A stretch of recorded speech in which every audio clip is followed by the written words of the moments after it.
Hey folks, Mil-Spec Ops Mickey here. Let's talk sat phones for a minute.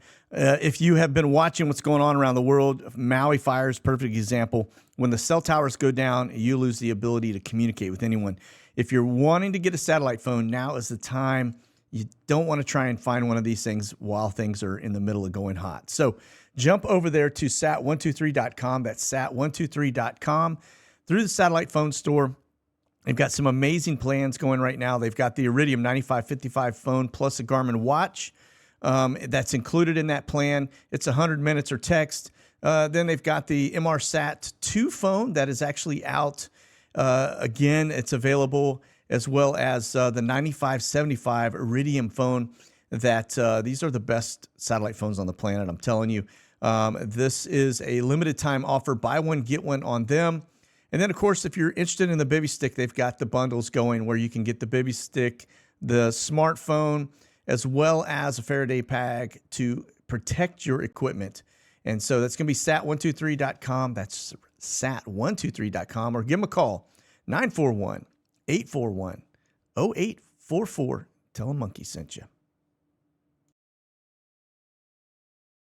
All right. Hey, welcome, folks. Mil-Spec Ops Monkey here. It's going to be your Sitrep. It is around 11 a.m. Central Time, coming to you live from the Monkey Lounge here in the great state of Texas. And we're going to dig into it. Today, we're going to look at a lot of different things. One thing we're going to talk about specifically is how in the world do you lose an F35? That just can't get my head around that. We saw cries or calls going out to the public asking them if you've seen this aircraft anywhere, that please give them a shout. That just blows me away that our military would actually do that. But look, it is stealthy, but it ain't that stealthy. And when a plane goes down, there's typically some type of sign that has occurred. So we will just continue to watch and see how this story unfolds. But let's get into some of the deets around that story and several others. Starting it off in Skyglass, as always, we're going to look at the air refuelers that are currently up. It looks like they're in their normal locations, but we've got 36 on screen, which is a pretty high number. And we drop it down. Notice there is some support down towards Cuba, out over this general area over the water between kind of South Miami, Bahamas, and Cuba, which would indicate we've got some fighters out in this general region. Wonder why? Maybe you've got the Russian and Chinese folks down here in Cuba. Then, of course, again, down to our southern border in Texas. And again, this is a good indicator of fighter activity. And then, of course, out off the coast of Georgia, it looks like they've got some fighter activity going on there. Then we go up a little further here to our northeast, over the White House, etc. We kind of expect to see this on a regular basis there, as always, because that's where, Flashbang resides. So, all right, let's turn off the air refuelers. The other thing that caught my eye as we were looking at the numbers was the amount of, here we go, H-60 Blackhawks, 42.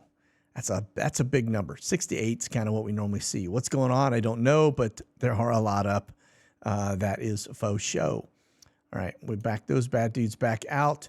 And then the NAs, those are the guys that are flying incognito, don't want to be seen. There's 22 of those up. And let's just kind of peel that onion a little and see exactly what it is they're up to. So let's start off in the watch list. And these purples are incognitos. Those are folks that, like I said, don't want to be seen. And some of those are survey planes. So we'll strip those out here in a minute. Click on our tags so we can see call signs, take off the surveys. It's kind of strange when you have survey aircraft flying incognito. That's, to me, very, very odd. You're talking a Cessna. All right. Then, of course, we got that U-2, NOAA U-2 off the West Coast. We're going to look at that closer here in a minute. And then a handful of other birds down in Texas look like they're Customs and Border Patrol, Florida as well. That's what we're looking at here, Homeland Security. And then that's Trump. Where is he headed? I don't know, but that is Trump Force One, as we have come to call it. And then just some other regular stuff that's kind of up. Again, flying incognito, just kind of strange. And we'll take a look at Europe here too. Nothing else really catches my eye other than that. The fact that Trump is up, I thought was interesting. And these are going to be your German intel balloons, as always, looking and lurking. And then that Pakistani bird over Turkey, and then the Turkey drones, as always. So let's take a look at surveys. Started off down under. And again, east coast of Australia, Perth. We get over to this side of the house. Notice very close to Poznan, which is U.S. military base right there. And again, Belgium, Netherlands, a little bit out over the water, but not too much. And then, you know, Spain and Portugal, as always, busy, busy. Again, how many times do you have to look at the same data over and over? It tells me they're polishing things. There were maybe an obstruction. They're having to go back and clean some of the data up so they get better views. My opinion is they're mapping a battlefield. So these are going to be the areas that they are highly concentrated on and worried about should things go awry, either in the world or here domestically, okay? All right, now let's look at our graybeard. Agency birds. This one is weird. I think they've added a new capability to their quiver here, or this is just one we haven't seen before. Kind of that weird, I don't know, like a four-leaf clover shape over Romania. Why, I don't know. I was checking Africa to see if we had any movement down there. Remember, these are the folks that support the agencies. Notice where they congregate there up over the northeast. Yeah, that's going to be all of your little headquarters for your agency boys. The one in Georgia, that's where they hub out of, Cartersville. Notice into Texas, Guantanamo Bay. And then we get out here to the left coast, and that is out over the water, a little broken trace, but that's going to be headed in and out of Southern California over to the China Lake area, all right? And then this is NOAA. Just point out, look at this kind of weird stuff down along kind of Galveston, Corpus Christi area. A little bit of work there over Florida, out over this area. They're watching this area closely. We'll look at that here in a minute on the radar. And then there's your U-2 that is doing something really high over the skies of Southern Cal all the way up towards San Francisco. That looks to be it for them. Now, here we go. Let's get into the weather mod side of the house. Notice this line right here. Let me just point out something as we start the transition. We're going to come back to that. Look at Florida as well. Notice Florida is also getting lit up right now. But this line right here that I just showed, we're going to back it up just a little bit to that spot. This line that you see is, again, Weather Mod LLC. They are the ones that, over Saudi and that area where they were dumping, and you saw the high winds, the heavy rain, all of that stuff. Let me tell you what they did yesterday. So they flew out kind of northwest of Fort Worth, and they did their little seeding. Well, yesterday I was watching the Weather Channel, or not the Weather Channel, but the weather guy on the NBC5, the local here in Texas, right? And he makes a statement that, hey, this line of thunderstorms that's coming through is not the one that we had actually told you guys about. This is totally unexpected. We weren't, going to see anything till late tonight, maybe 10 p.m. to midnight, 1 a.m. kind of range. That's still out west. This right here, we can't explain it. It just popped up, and you're going to get a little bit of rain, folks. Well, let me tell you, 60-mile-an-hour winds, insane heavy rain. Listen, it hasn't rained here in forever and a day. I'm blessed and thankful that we actually got rain, but I will tell you, this is a science that I don't think they've mastered. We saw it in Saudi Arabia. We've seen it here. I've watched it and witnessed it. Trees down, all kinds of stuff going on, total chaos. This is the storm that came through after they sprayed as we kind of proceed. But this is the area they did their little seeding. All right. And then all of a sudden, boom, out of nowhere, this thing pops in. And it was pretty violent. Like I said, you can see the storm setting up, a little bit of rain, but this is before, and this is the area they seeded. Now watch these storms as they come into that area that we just showed you, and they start to hit that cloud-seeded stuff, whatever was in the atmosphere, and watch it just ignite. Like I said, 60-mile-an-hour winds. It was pretty intense here for a long time. So there you have it. That's going to be the weather mod side. Let's jump back over to our main board and let's get into the news of what's going on. We're going to start off over here with Flashbang. And looks like he gets his daily briefing at 9 a.m. It's where he puts, maybe, it's really, nobody really knows, puts his pants on, maybe, maybe not. But look who he's meeting with here. A little sidebar meeting with old Benji out of Israel. And then he meets with a guy out of Brazil. And remember, as we get down a little further, this is where it starts to get interesting. He is at the UN Security Council location, right? Remember, he's meeting with Zelensky.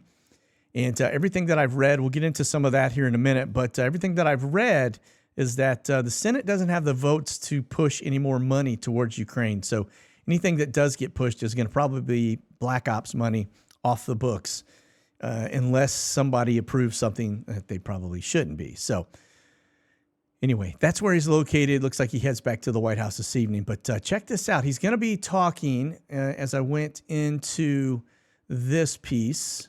Let me see here. Well, let's just get into the data here. This is where I think it's interesting. Replace him. This is the striker. The Auto Workers Union is striking, and they're basically rejecting Biden's backing. Remember, he was just talking about yesterday, union workers' rights, et cetera. He's just panhandling to them. They basically told him to pack sand as they continue to strike. And so keep our eye on this. Now, this is the main brunt of our Sitrep today, is this F35. Now, if you're familiar with this particular aircraft, it's state-of-the-art. It is a supercomputer, and it processes, I forget, like a million bytes of data or a million something every second. It is literally a flying supercomputer. This is the B variant, which is the STOVL, which stands for short takeoff, vertical landing. And the aircraft runs about $100 million a copy. Now, I've seen some of them say $80 million. That is a pipe dream. They're trying to get it to $80 million, but I will tell you, it ain't happening yet. All right. So, but this is where I think it gets really interesting. The fact that they lost it, we tried to find it, see if we could track the flight. If he had squawked his emergency squawk, we could have identified that aircraft and probably tracked it. This happened so quickly that he didn't even hit his emergency squawk. Now, normally if you hit a particular one, is what they were talking about in the chatter, would be no radio. And they assumed that he just lost his radio. They couldn't see him, didn't know where he was. Anyway, that's because these guys don't really broadcast their locations, kind of like a B-2, F-22s. You just, unless they want to be seen, you don't see them, okay? Now, it says here he just lost it in the weather is what they're saying. This is the aircraft in question. It is an F-35 B variant, which is the STOVL, and this belongs to the Marine Corps. This right here is where the lift fan door pops up. If the pilot engages that lift fan, that's how he gets into hover mode, okay, which is the vertical landing aspect. Sometimes this thing will peacock on you, all right? And that we saw that happen with the one that crashed in Fort Worth probably 6-8 months ago, where he was coming in for a landing. The plane totally peacocked out, right? That's where all the doors, everything opens up, the lift fan engages, and the rear thrust nozzle, vectoring thrust nozzle drops down, and it gives him that lift to keep him, keep his wings level and slow him down. And then for some reason, it just hit a hard landing, and the nose gear ottered, and then the guy punches out, right? Well, this evidently happened in a storm, which is a pretty remarkable thing. I don't know that the lift fan and everything engaged in the storm, but this incident evidently happened in a storm. Was it a lightning strike and he lost all his displays? Did he get vertigo? Was it, who knows what it was? We'll track a little bit more on this. You can see the debris field if I just click on this video here. The drive does just a fantastic job all around pulling together the data, but you can see where it hit in the woods. Notice it's no char, there's no smoke, fire, anything. It just looks to hitting the trees in a wood line there. In fact, you don't even really see any of the aircraft. It just kind of just see some debris parts in that general region, and that's where they're searching. Now, let's go look at some of the data around it as we get into it. This was the weather in the region at the time that he flew in. So you see the thunderstorms coming off of Charleston right there. It looks like if the fact that there was no fire, no smoke when he ottered in, or when he punched out, should I say, that looks to be the location. That's TFR security. That is where they are searching. It runs until, like October 8th. It's like a 30-day TFR, security TFR over that general area. Now, let's do this. Let me click away from the weather side. Let's go to this. This was a write-up that somebody did relative to the vulnerability around. Remember, this is a supercomputer. Now, the question was, what if an F-35's computer was somehow hacked or derailed, denied service, or simply fed wrong information? Remember, it is a supercomputer. Pilots could be fed incorrect targets, given erroneous navigational details. Also of great concern is, what if weapons targeted or targeting were compromised? That is a big concern. It is, again, a supercomputer. It's a smart, like a smartphone kind of deal. It can be hacked. And especially as these supercomputers come more and more online, they're getting smarter every day. They can process more data almost every hour. They're just getting better and better. Couple that with some of the AI technologies that are out there, and you have the potential for someone to very quickly hack into something. Remember, these planes all talk to each other. So if the lead ship is off, you could technically mess up a whole squadron of these guys if they're flying together, or different countries for that matter. So it's just a data point for you, but pay attention to it, because I think there is a vulnerability there. Who knows if this played a factor at all? Probably not. It sounds like he hit some pretty rough weather and the plane decided to do its own thing, and he just basically punched out. I did ask my F-16, retired fighter guy who just retired recently in the last 6 months, what he thought happened, and there's always a little bit of people throwing shade back and forth. It's Air Force guys, going, well, it's the Marine Corps, or the Marine Corps saying, we dig in, you check in. It's kind of funny to see the banter that goes back and forth. I get it. And his comment was, it was the Marines. That's how they lost it. But I will just tell you, this is probably, it does not bode well on our military when you can lose an aircraft and not find it. Again, because there was no smoke, no fire, tells me that this guy was probably flying in close to bingo fuel, which means he had enough to basically RTB, which is return to base. There was another 2 wingmen that we know of, Swede 11, Swede 12. Couldn't find anything on them either, but they did have or engage in comms. They had lost sight of him also, probably due to the weather. But he punched out, and his plane continued to fly another 70 miles to that location we just looked at on the radar. So, okay, let's move on. Get over here to our other board as we get into this aspect. This is the location. This is where they were flying in and out of, which is the Marine base. And it looks like that is the spot we showed you with the red dot for the TFR. All right. This is, again, the Stovall. It's the F35 Bravo Lightning II.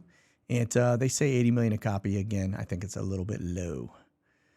All right. Now, you may remember this, and it kind of dovetails into the whole could it be hacked deal.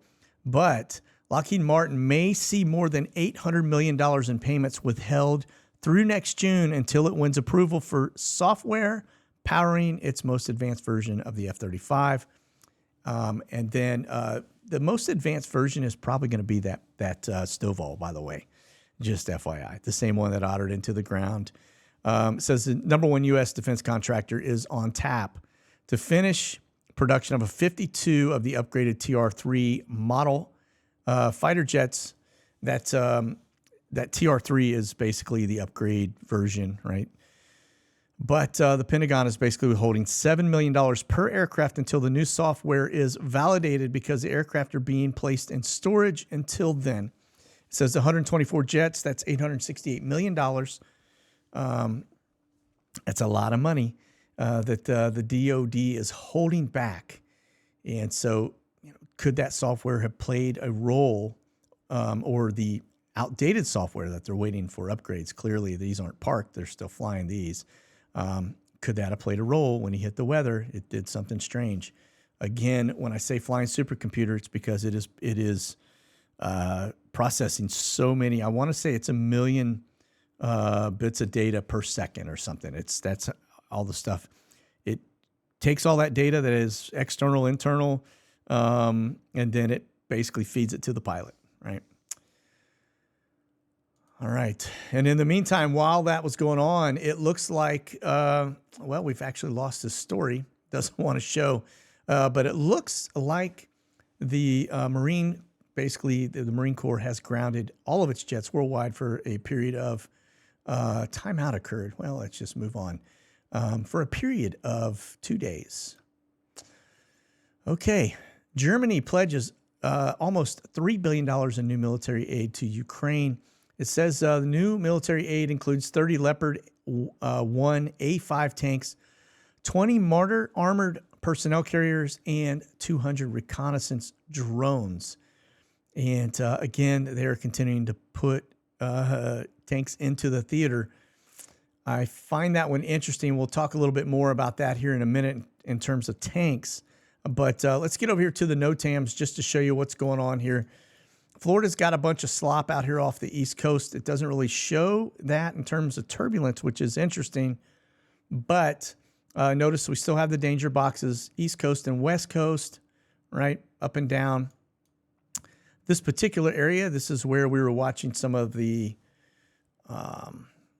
Hurricane Lee stuff that came in, right, kind of in that general area.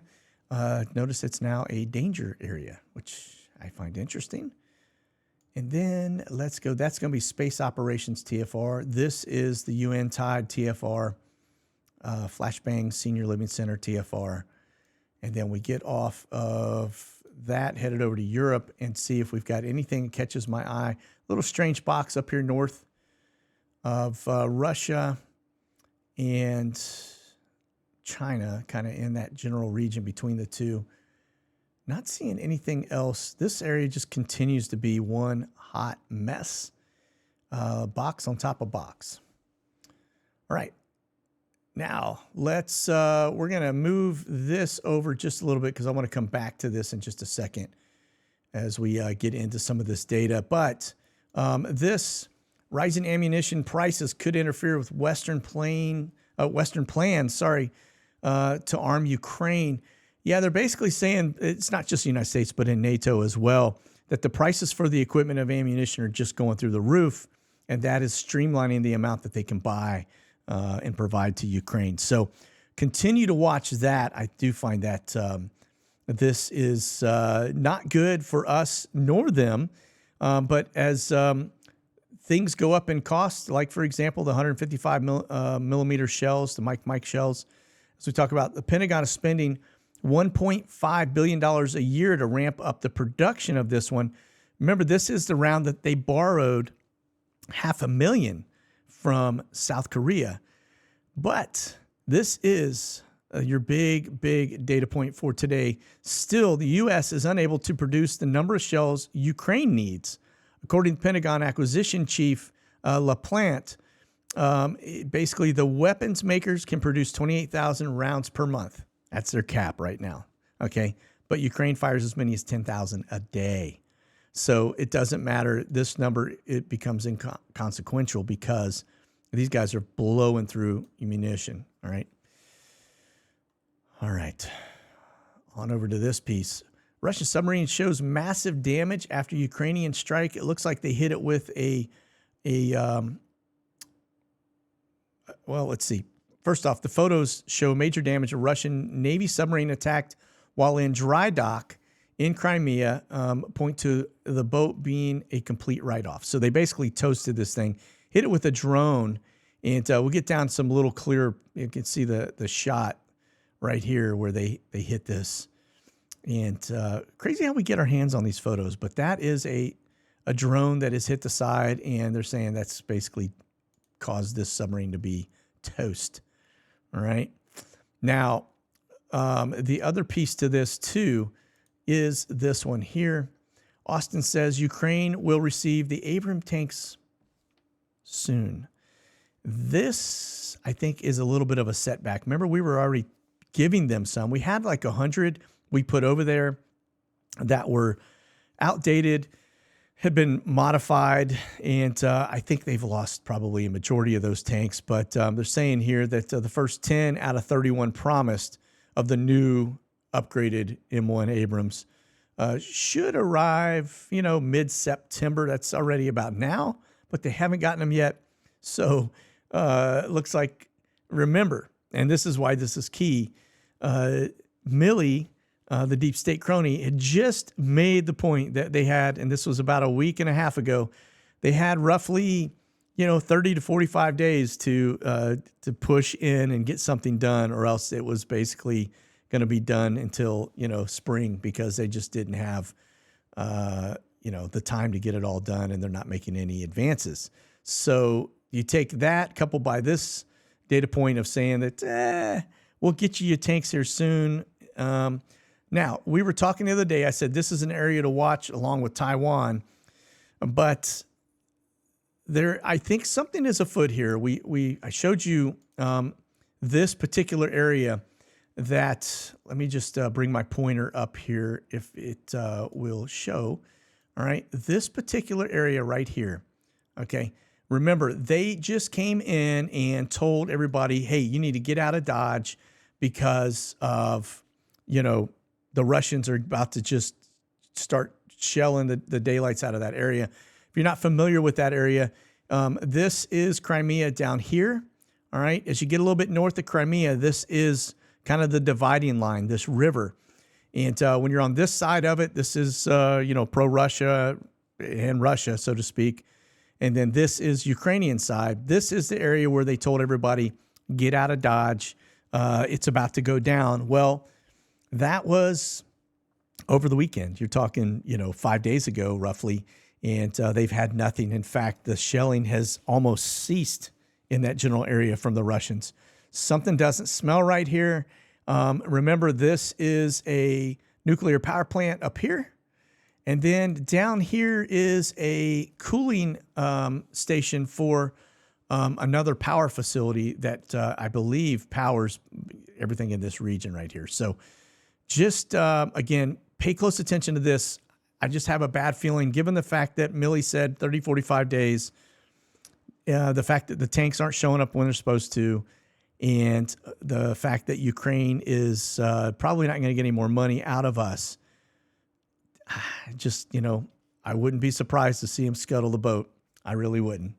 And when I say that, I mean Ukraine side, the deep state, which would basically pretty much cook most of the people out here in Crimea, because if they scuttle it, it could very well be the nuclear power plant. Well, sorry, right here. Okay.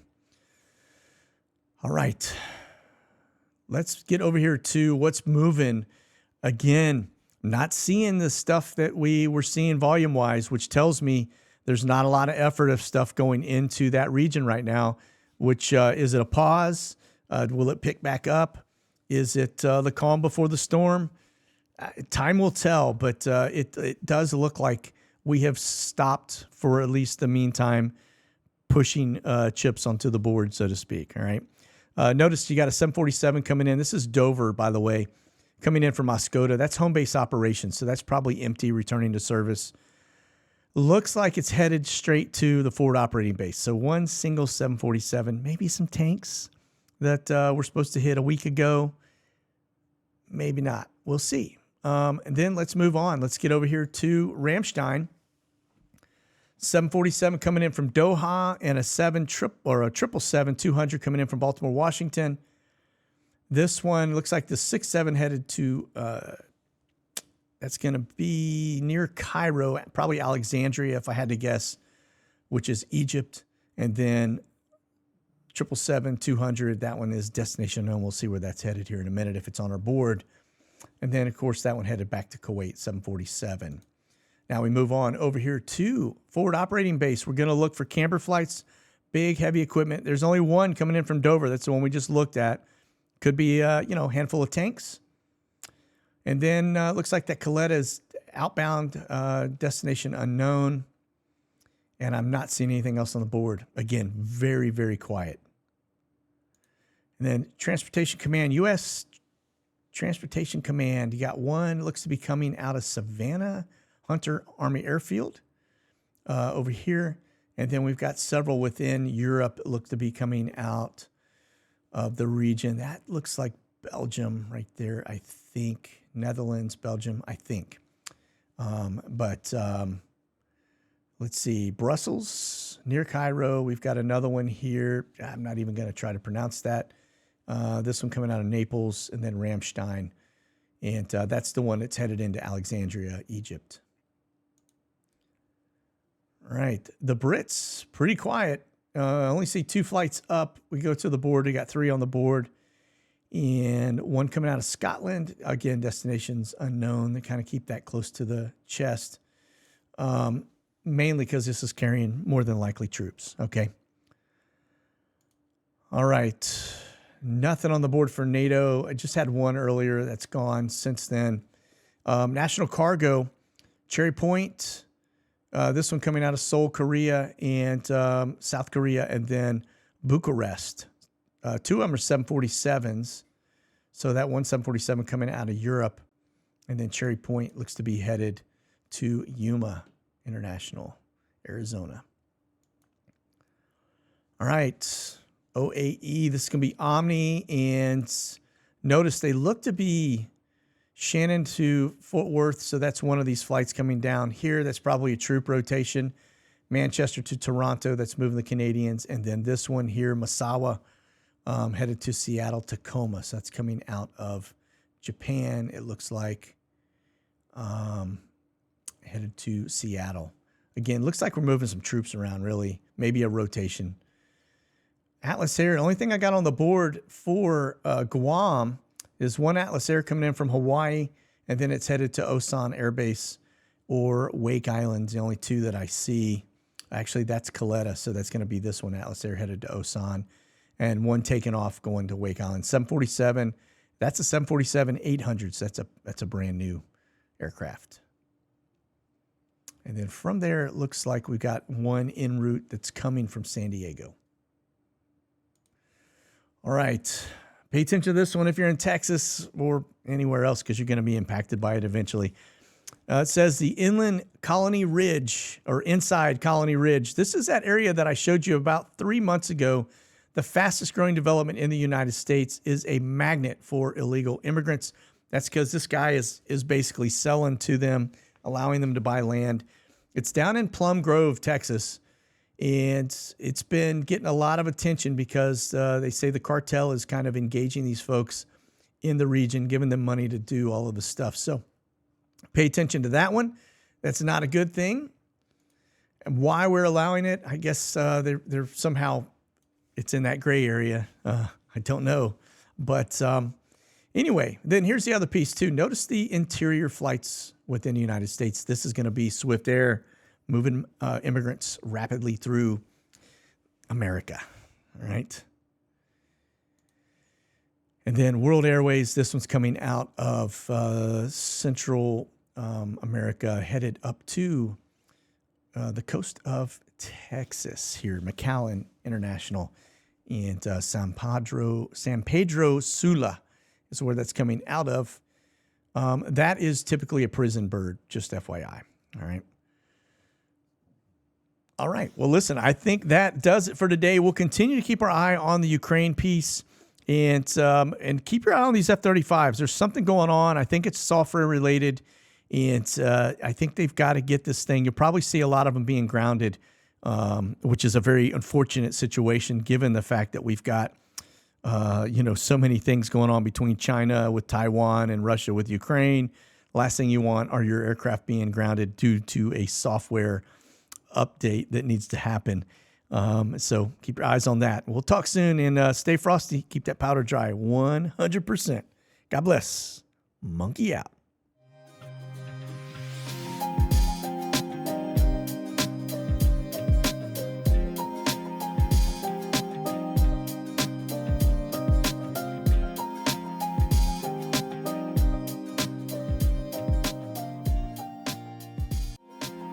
Thanks for watching, folks.